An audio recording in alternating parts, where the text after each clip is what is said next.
கடலூர் மாவட்டம் நடுவீரப்பட்டு அருகே பழமை வாய்ந்த சஞ்சீவிராயன் கோயில் மற்றும் அதனை சுற்றியுள்ள இயற்கை வளங்களை பாதுகாக்க கோரி பொதுமக்கள் போராட்டத்தில் ஈடுபட்டனர். இப்பகுதியில் உள்ள குவாரிகளால் நிலத்தடி நீர்மட்டம் பாதிக்கப்படுவதாக கூறி ஏற்கனவே ஆட்சியரிடம் மனு அளிக்கப்பட்டிருந்த நிலையில் மீண்டும் குவாரி பணிகள் தொடங்க உள்ளதாக தகவல் பரவியது. இதையடுத்து நூற்றுக்கணக்கான பொதுமக்கள் திரண்டு சாலை மறியலில் ஈடுபட முயன்றதால் அப்பகுதியில் பரபரப்பு நிலவியது.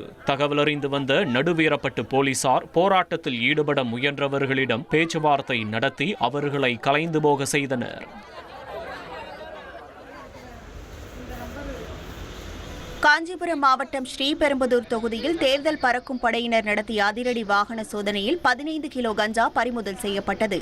பிள்ளைப்பாக்கம் சிப்காட் சந்திப்பில் அதிகாரிகள் சோதனையில் ஈடுபட்டிருந்த போது முடிச்சூரிலிருந்து சுங்குவார் சத்திரம் நோக்கி வந்த காரை மறித்து ஆய்வு செய்தனர். அப்போது காரில் மறைத்து வைக்கப்பட்டிருந்த 15 கிலோ கஞ்சாவை கண்டுபிடித்த அதிகாரிகள் போதைப் பொருள் மற்றும் கடத்தலுக்கு பயன்படுத்தப்பட்ட காரையும் பறிமுதல் செய்தனர். இது தொடர்பாக வட மாநிலத்தை சேர்ந்த 2 இளைஞர்களை கைது செய்த போலீசார் ஸ்ரீபெரும்புதூர் கோட்டாட்சியர் அலுவலகத்தில் வைத்து விசாரணை நடத்தி வருகின்றனர். தூத்துக்குடி மாவட்டம் கோவில்பட்டி செண்பகவல்லி அம்மன் கோவில் முன்பு 2 பெண்கள் சினிமா பாடலுக்கு நடனமாடி ரீல்ஸ் வெளியிட்டது சர்ச்சையை ஏற்படுத்தியுள்ளது.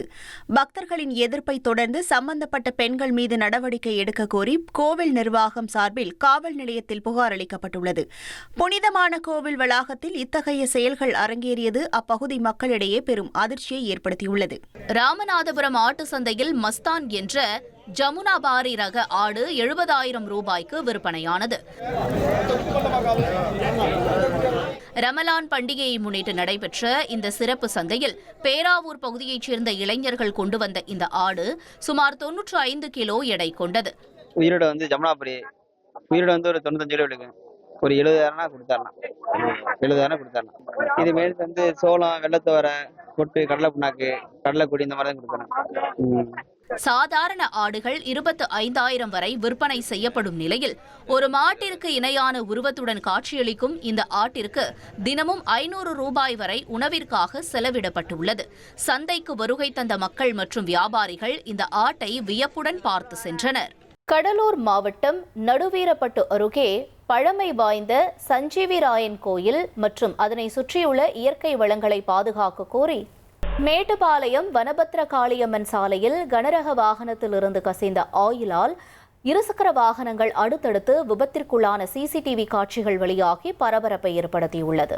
சமயபுரம் பகுதியில் சாலையில் ஆயில் பரவி கிடந்ததை அறியாமல் வந்த வாகன ஓட்டிகள் நிலைத்தடுமாறி ஒருவர் பின் ஒருவராக சரிந்து விழுந்தனர். தகவல் அறிந்து வந்த தீயணைப்பு துறையினர் தண்ணீரை பீச்சி அடித்து சாலையை சுத்தப்படுத்தினர். விபத்தில் காயமடைந்தவர்களை பொதுமக்கள் மீட்டு மருத்துவமனைக்கு அனுப்பி வைத்தனர்.